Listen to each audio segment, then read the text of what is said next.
नमस्कार, आप देख रहे हैं हिमाचल आज और मैं हूं कविता। पेश है इस समय के खास समाचार। बात करेंगे दो बड़ी और महत्वपूर्ण खबरों की। सबसे पहले राजधानी शिमला से एक संवेदनशील खबर, जहां संजौली में मस्जिद के अवैध ढांचे को लेकर विवाद गहरा गया है। हाईकोर्ट के स्पष्ट आदेश के बावजूद ये मामला क्यों सुलझ नहीं रहा है और हिंदू संघर्ष समिति ने प्रशासन से बातचीत का बहिष्कार क्यों कर दिया है।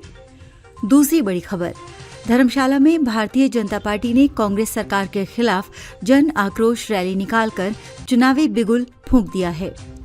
क्या है इस राजनीतिक प्रदर्शन के गहरे मायने? इन सभी पहलुओं पर विस्तार से पूरी जानकारी के लिए इस खास बुलेटिन के अंत तक बने रहिए। सबसे पहले बात करते हैं शिमला के संजौली मस्जिद विवाद की। हिमाचल प्रदेश की राजधानी में ये मामला एक बार फिर सुर्खियों में है और इसका असर महज एक ढांचे को गिराने तक सीमित नहीं रहा है, बल्कि ये सीधे तौर पर शहर की कानूनी व्यवस्था, सामाजिक सद्भाव और धार्मिक भावनाओं से जुड़ा हुआ एक संवेदनशील मुद्दा बन गया है, जिसने यहाँ की कानूनी और सामाजिक व्यवस्था में एक बड़ी खींचतान पैदा कर दी है। ये विवादित ढांचा संजौली में स्थित है और लंबे समय से नगर निगम की जमीन पर अवैध निर्माण के आरोपों के चलते चर्चा में रहा है। नगर निगम कोर्ट यानी एमसी कोर्ट ने अपनी शुरुआती फैसले में ही इसे नियमों का उल्लंघन मानते हुए अवैध निर्माण घोषित कर दिया था, जिसके बाद ये मामला सुनवाई के लिए हिमाचल प्रदेश हाई कोर्ट तक पहुंचा। हाल ही में हिमाचल हाईकोर्ट ने इस मामले में एक महत्वपूर्ण और निर्णायक आदेश जारी किया है। हाईकोर्ट ने नगर निगम कोर्ट के पहले के फैसले को बरकरार रखते हुए स्पष्ट रूप से वक्फ बोर्ड को निर्देश दिया है कि वो एमसी कोर्ट के निर्णय के अनुसार इस अवैध ढांचे को तत्काल प्रभाव से गिराए। कानूनी तौर पर हाईकोर्ट का ये आदेश अब अंतिम माना जा रहा है और प्रशासन को इसका अनुपालन सुनिश्चित करना है। लेकिन हाईकोर्ट का ये आदेश आने के बावजूद भी जमीन पर कार्रवाई में हो रही देरी ने अब स्थानीय लोगों के सब्र का बांध तोड़ दिया है और इसी वजह से क्षेत्र में तनाव लगातार बढ़ रहा है। हाईकोर्ट के स्पष्ट आदेश के बाद स्थानीय हिंदू संघर्ष समिति ने प्रशासन के रवैये पर सवाल उठाते हुए इस मुद्दे पर अब आक्रामक रुख अपनाया है। समिति का सीधा आरोप है कि वक्फ बोर्ड और स्थानीय प्रशासन जानबूझकर इस आदेश को लागू करने में देरी कर रहे हैं और वो किसी न किसी तरह से इस अवैध निर्माण को बचाने की कोशिश कर रहे हैं। विरोध स्वरूप समिति ने हाल ही में प्रशासन के साथ प्रस्तावित एक महत्वपूर्ण बैठक का बहिष्कार कर दिया। समिति के नेताओं ने दो टूक शब्दों में साफ कर दिया है कि जब तक हाईकोर्ट के आदेश का पूरी तरह से पालन नहीं होता और ये अवैध ढांचा पूरी तरह से ध्वस्त नहीं किया जाता, तब तक वो किसी भी तरह की बातचीत के लिए तैयार नहीं है। उनका ये कदम प्रशासन के लिए एक अंतिम चेतावनी की तरह है कि अब और देर बर्दाश्त नहीं की जाएगी। ये विवाद शिमला शहर के लिए महज अतिक्रमण हटाने से कहीं ज्यादा अहमियत रखता है, क्योंकि इसका सीधा असर यहाँ की व्यवस्था पर पड़ेगा। सबसे पहले ये हाईकोर्ट के आदेश को लागू करने में प्रशासन की प्रतिबद्धता की कसौटी है। दूसरा, चूंकि ये मामला एक धार्मिक स्थल से जुड़ा है, इसलिए इसमें सांप्रदायिक तनाव बढ़ने की आशंका हमेशा बनी रहती है। तीसरा, इस पूरे मामले में वक्फ बोर्ड और नगर निगम कोर्ट की पिछली भूमिका भी सवालों के घेरे में आ गई है।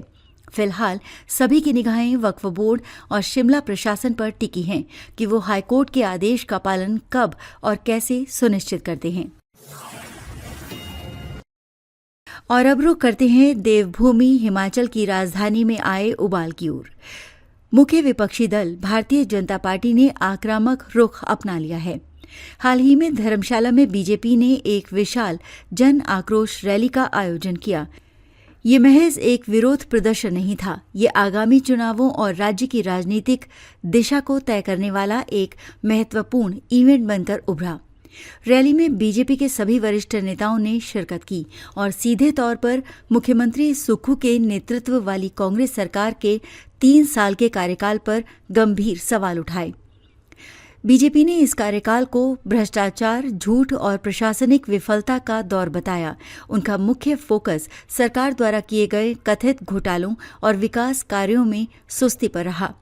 बीजेपी ने ये आरोप भी लगाया कि सरकार ने चुनाव से पहले किए गए बड़े बड़े वादे जैसे कि महिलाओं को मासिक भत्ता और युवाओं को रोजगार पूरे नहीं किए हैं। इस घटना का राजनीतिक अर्थ क्या है? इस रैली के पीछे एक स्पष्ट राजनीतिक रणनीति छुपी हुई है। ये घटना सिर्फ मौजूदा गलतियों को उजागर करने तक सीमित नहीं है, बल्कि इसके गहरे मायने हैं। बीजेपी का प्राथमिक उद्देश्य सत्ता विरोधी लहर को हवा देना है। वो जनता को ये विश्वास दिलाते हैं कि कांग्रेस सरकार हर मोर्चे पर विफल रही है, ताकि अगले चुनाव में उन्हें इसका सीधा फायदा मिल सके। ये रैली उसी नैरेटिव को जमीन पर उतारने का एक बड़ा प्रयास है। लंबे समय तक विपक्ष में रहने के बाद इस तरह की बड़ी रैलियां बीजेपी के संगठन और कार्यकर्ताओं में ऊर्जा भरने का काम करती हैं। ये अगले विधानसभा और लोकसभा चुनावों के लिए कार्यकर्ताओं को मानसिक रूप से तैयार करने का संकेत है। इसके साथ ही पार्टी में आंतरिक कलह की अटकलों के बीच इस रैली में सभी बड़े नेताओं की उपस्थिति ने एकजुटता का संदेश दिया है। ये दिखाता है कि बीजेपी सामूहिक नेतृत्व के साथ कांग्रेस सरकार को घेरने की तैयारी में है। अंततः बीजेपी ने भ्रष्टाचार, नौकरियों की कमी और विकास कार्यों की अनदेखी जैसे मुद्दों को जनता के बीच ले जाकर उन्हें चुनावी मुद्दे के रूप में स्थापित करने की कोशिश की है।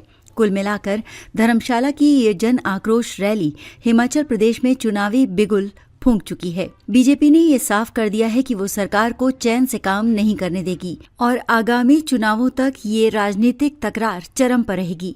देखना होगा कि कांग्रेस सरकार इन आरोपों का जवाब किस तरह देती है और अपने 3 साल की उपलब्धियों को जनता के सामने कैसे रखती है।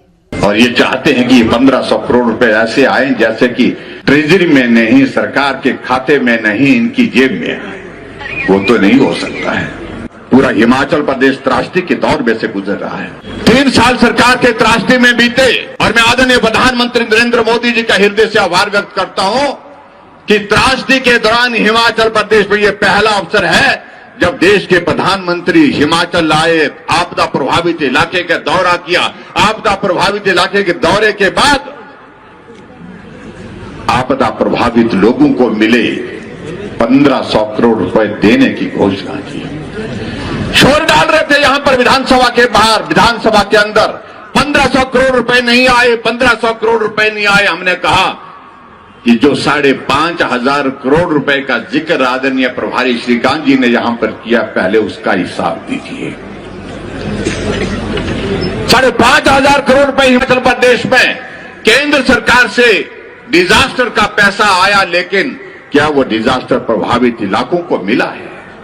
क्या उन लोगों को मिला जिनके परिवार के सदस्य चले गए, जिनके घर चले गए, जिनकी जमीन चले गई? नहीं मिला। और कह रहे हैं कि 1500 करोड़ रुपए लाइए, 1500 करोड़ रुपए लाइए। और ये चाहते हैं कि 1500 करोड़ रुपए ऐसे आए जैसे कि ट्रेजरी में नहीं, सरकार के खाते में नहीं, इनकी जेब में आए। वो तो नहीं हो सकता है। मोदी जी ने दिल खोल कर दिया। आप याद करिए, वीरभद्र सिंह जी की सरकार थी, केंद्र में मोदी जी की सरकार आई, हिमाचल को विशेष राज्य का दर्जा फिर वापस किसी ने दिया? तो नरेंद्र मोदी जी ने दिया। हिमाचल प्रदेश को 54,000 करोड़ रुपए पिछले कुछ सालों में दिए, नरेंद्र मोदी जी ने दिए। हजारों करोड़ रुपए आपदा प्रबंधन में दिया, नरेंद्र मोदी जी ने दिया। हजारों करोड़ रुपया सड़कें बनाने से लेकर रेलवे के लिए दिया, नरेंद्र मोदी जी ने दिया। लेकिन हमारे रेलवे परियोजनाओं को रोकने के लिए 1800 करोड़ रुपए अभी तक राज्य की सरकार ने नहीं दिया। हमने बिंदल जी के विधानसभा क्षेत्र में हॉकी की टर्फ बना दी, ये पानी का कनेक्शन तक नहीं दे पाए।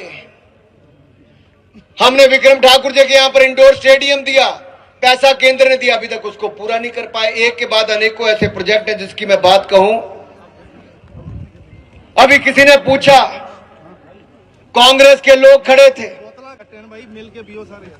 कि 3 साल में क्या किया, क्या किया, क्या किया। गाना भी है ना एक, तूने क्या किया। तो वैसे उससे किसी ने पूछा कांग्रेसी से, 3 साल में क्या किया। तो एक ने कहा राज्य का सत्यानाश किया, राज्य का सत्यानाश किया। बोले 2 साल में क्या करोगे? कहता सर्वनाश करेंगे, सर्वनाश करेंगे। कांग्रेस का दूसरा मतलब विनाश है। और मैं आपको स्पष्ट कहना चाहता हूं, लोग तख्तियां लेके सड़क पे चले थे, घटता रोजगार, बढ़ता भ्रष्टाचार, ना 1500 ना रोजगार, बड़ी झूठी सुक्खू सरकार।